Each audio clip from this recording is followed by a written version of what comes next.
Haji Afriana Amelia Nuryadin, SKM MKes, Ketua Program Studi S1 Administrasi Rumah Sakit Institut Ilmu Kesehatan Pulmonia, Kesdam 14 Hasanuddin.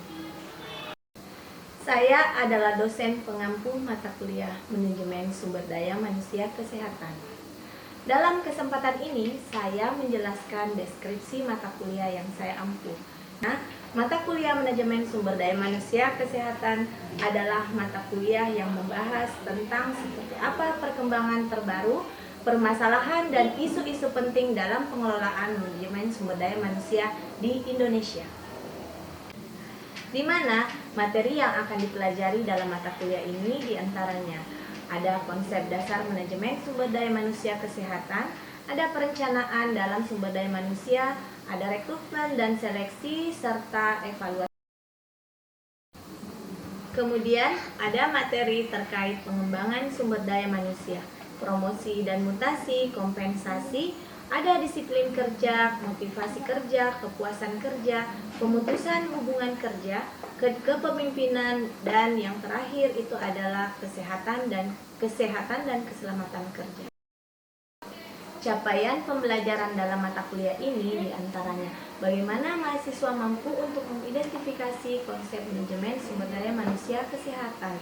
Mereka mampu mengidentifikasi tentang perencanaan sumber daya manusia, rekrutmen dan seleksi, serta untuk bagaimana mahasiswa mampu untuk menganalisis tentang evaluasi jabatan dan pengembangan sumber daya manusia. Dalam hal ini adalah pendidikan dan pelatihan. Dalam video kali ini saya akan menjelaskan tentang materi yang akan saya bawakan nanti di dalam kelas untuk pertemuan kelima dengan metode hibrid.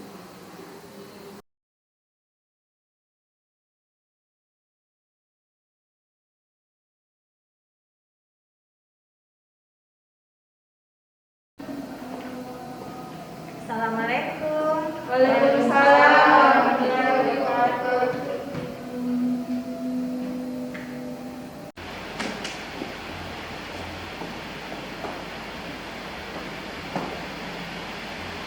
Perhatian. Siap. Duduk siap. Dan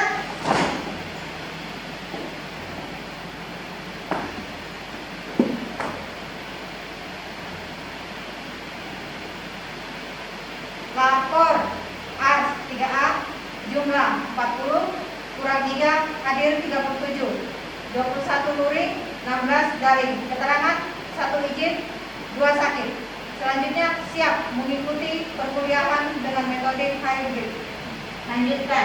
Lanjutkan.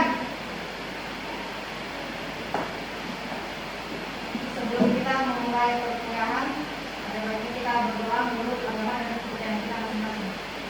Berdoa, baik.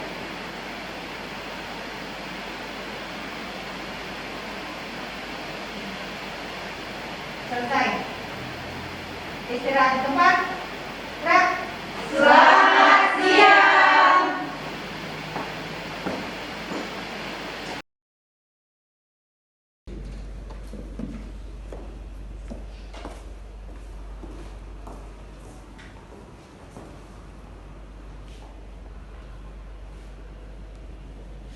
Oke, bismillahirrahmanirrahim. Assalamualaikum warahmatullahi wabarakatuh.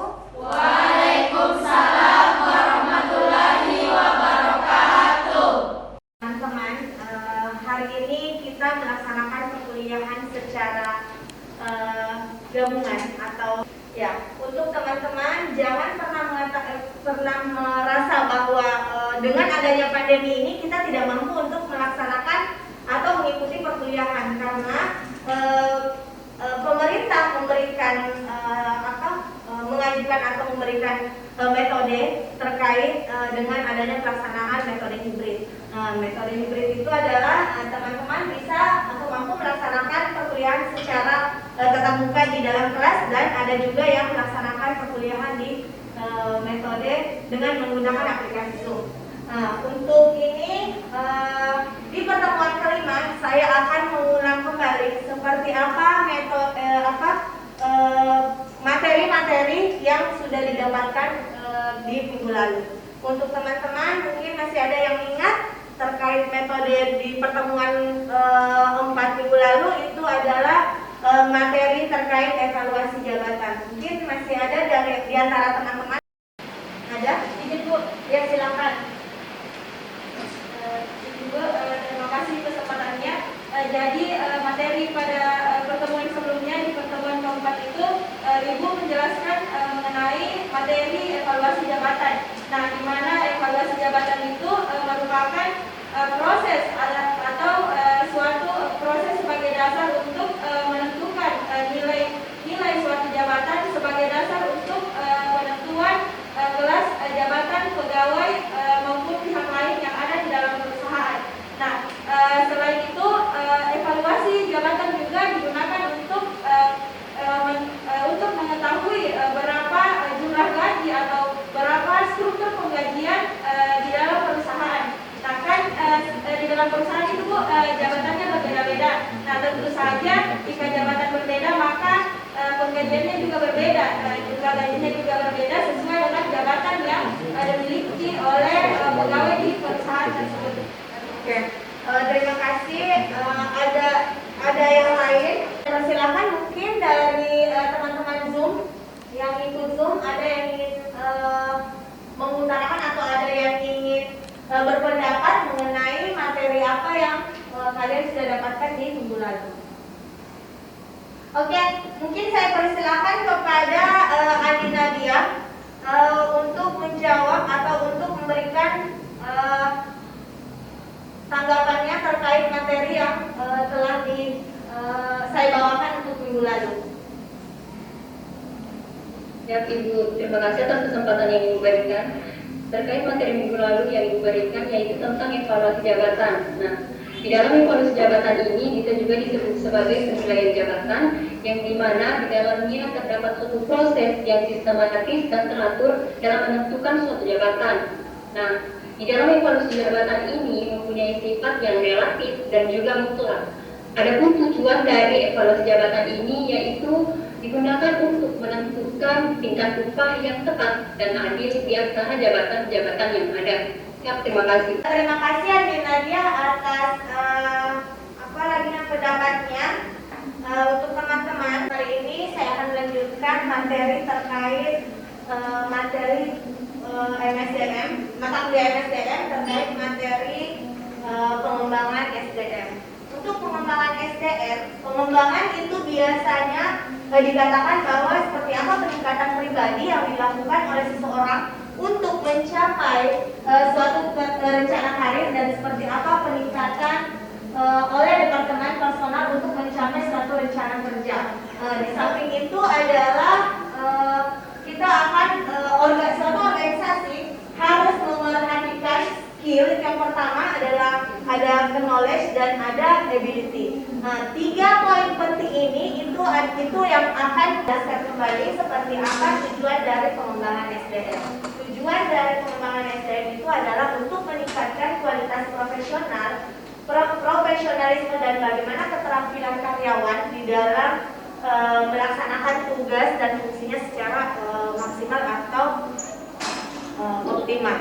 Ada di dalam slide yang mengatakan bahwa pendidikan itu adalah suatu kegiatan untuk meningkatkan bagaimana penguasa teori dan keterampilan untuk memutuskan terhadap persoalan-persoalan yang menyangkut kegiatan mencapai tujuan. Upaya ini dilakukan untuk memperbaiki kontribusi atau membuat karyawan lebih produktif lagi dalam melanjutkan pendidikan.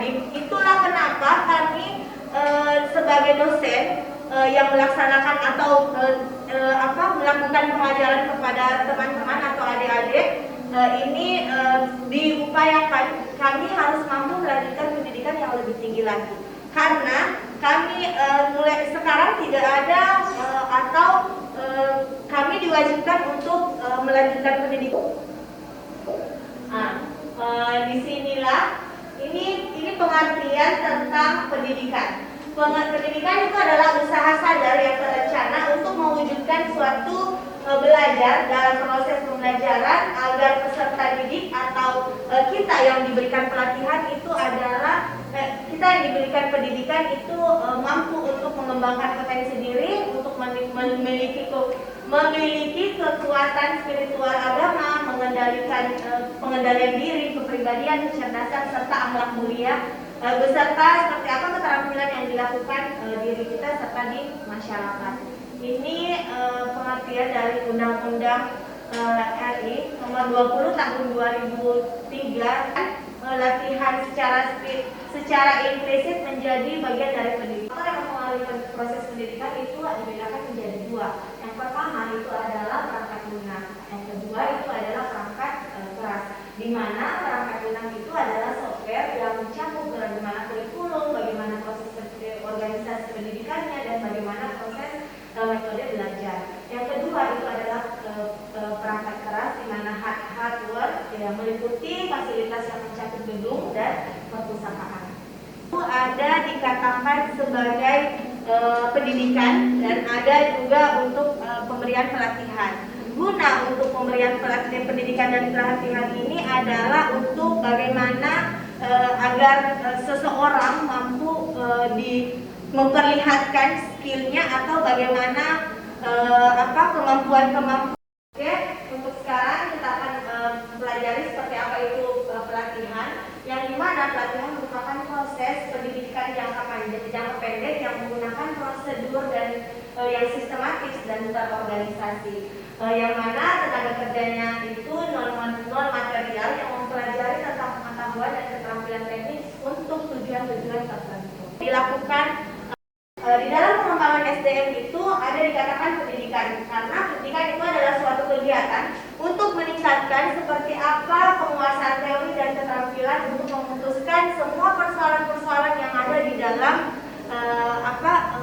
mulai dari bagaimana biaya pendidikan, bagaimana kita mampu untuk diberi kalian itu adalah melaksanakan pendidikan di jenjang S1. Sekarang tidak ada S1 atau sarjana yang mengajarkan sarjana. Itulah mengapa gunanya kami sebagai dosen atau tim pengajar mampu melanjutkan pendidikan yang lebih tinggi lagi. Seperti saya sebagai dosen di kampus ini, di Institut Ilmu Kesehatan Pneumonia, bahwa saya telah melaksanakan jenjang magister. Di dalam pengembangan SDM itu adalah bagaimana proses persiapan individu-individu untuk atau seseorang untuk memikul tanggung jawab yang berbeda. Baik itu dia memiliki tanggung jawab yang yang lebih tinggi maupun yang biasa. Di sini di dalam suatu organisasi itu biasanya terkait dengan peningkatan kemampuan intelektual untuk melaksanakan pekerjaan yang lebih baik lagi. Dalam pengembangan ini harus melakukan atau mengarah pada kesempatan-kesempatan belajar. Disitulah gunanya kenapa di dalam pengembangan SDM itu baik untuk dilakukan pendidikan. Oke, untuk sekarang kita akan pelajari seperti apa itu pelatihan, yang dimana pelatihan merupakan proses pendidikan jangka pendek yang menggunakan prosedur dan yang sistematis dan terorganisasi, yang mana tenaga kerjanya itu non material yang mempelajari tentang pengetahuan dan keterampilan teknis untuk tujuan. Ada beberapa komponen dalam rencana strategi yang melibatkan pelatihan. Di antaranya yang pertama itu adalah bagaimana menentukan tingkat skill dalam karyawan pada saat ini. Yang kedua, seleksi tempat yang paling tepat atau fleksibel untuk menjadwalkan seperti apa program. Yang ketiga, kita memilih metode pelatihan yang paling tepat. Dan keempat, bagaimana mengumpulkan dan mengembangkan materi pelatihan. Serta komponen yang kelima itu adalah bagaimana mengevaluasi pelatihan. Kemudian untuk sasaran pelatihan itu adalah bagaimana meningkatkan produktivitas kerja, meningkatkan mutu dalam pekerjaan, serta bagaimana kita meningkatkan ketepatan dalam perencanaan SDM. Di mana dalam sasaran pelatihan ini kita juga bagaimana mampu meningkatkan moral kerja kita dan menjaga kesehatan dan keselamatan kerja, serta bagaimana pertumbuhan dan kepribadian yang kita miliki. Jadi, untuk pengembangan SDM itu bertujuan untuk meningkatkan kualitas, profesionalisme, dan keterampilan para karyawan dalam melaksanakan tujuan dan fungsi secara optimal. Jadi kesimpulan dalam materi untuk hari ini itu adalah bagaimana program pengembangan SDM, di mana kita harus sesuai dengan visi dan misi serta strategi dalam perusahaan. Jadi pengembangan SDM itu bertujuan untuk bagaimana kita meningkatkan kualitas yang profesional, profesionalisme dan keterampilan untuk para karyawan. Teman, itulah tadi materi yang saya bawakan terkait bagaimana pengembangan SDM. Pengembangan sumber daya manusia. Sebelum saya tutup untuk perkuliahan hari ini, saya akan mengevaluasi teman-teman seperti apa pemahaman yang kalian sudah dapatkan untuk pertemuan hari ini. Apakah di antara teman-teman ada yang ingin mengajukan pertanyaan terkait seperti apa pengembangan SDM, baik itu teman-teman yang ada di dalam ruangan ini atau teman-teman yang ada di dalam aplikasi Zoom? Oke, saya persilakan kepada Saudari Nurul Zahani untuk mengajukan pertanyaannya. Ya, terima kasih atas kesempatan yang telah Ibu berikan. Pertanyaan saya, apa yang harus dimiliki dalam mengembangkan SDM? Atas pertanyaan yang Saudari Nurul Zahani utarakan, sangat bagus ya, karena di dalam pengembangan SDM itu karyawan atau seseorang harus memiliki 3 poin. Itu poin pertama itu adalah bagaimana teman-teman memiliki skill atau keahlian. Yang poin kedua itu bagaimana teman-teman memiliki pengetahuan atau knowledge, dan bagaimana poin yang ketiga itu adalah ability atau kemampuan yang dimiliki oleh seseorang. Ada poin pokok yang harus dimiliki oleh seorang karyawan karena untuk agar supaya karyawan mampu mengembangkan potensi yang dimilikinya. Mungkin masih ada lagi yang ingin bertanya, teman-teman? Kalau tidak ada yang ingin bertanya, saya akan melanjutkan evaluasi pembelajaran ini dengan menggunakan aplikasi Quizizz. Silakan membuka HP, nanti saya mengirimkan link Quizizz-nya. Nanti teman-teman mengerjakan dengan waktu 10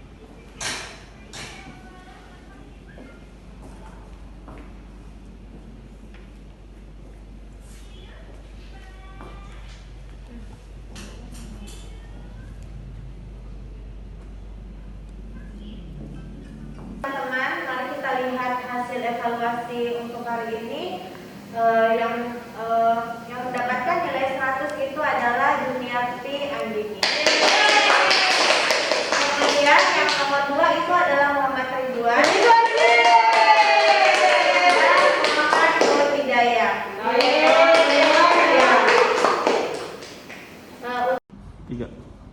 Ya, untuk absen pertemuan kelima hari ini, silakan teman-teman melakukan scan barcode untuk absensi kita di pertemuan kelima. Jadi setelah ini nanti semua absennya atau setelah kalian mengirim atau men-scan.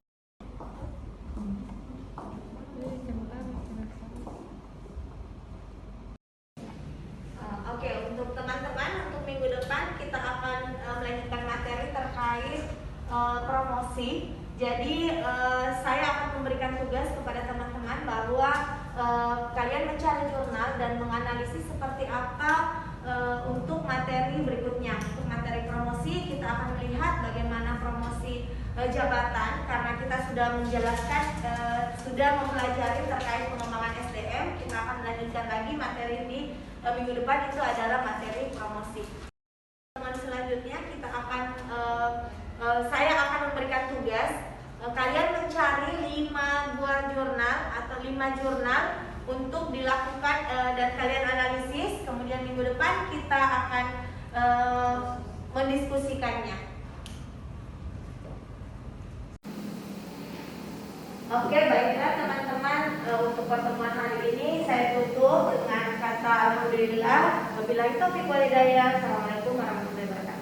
Waalaikumsalam warahmatullahi wabarakatuh. Terima kasih, Bu.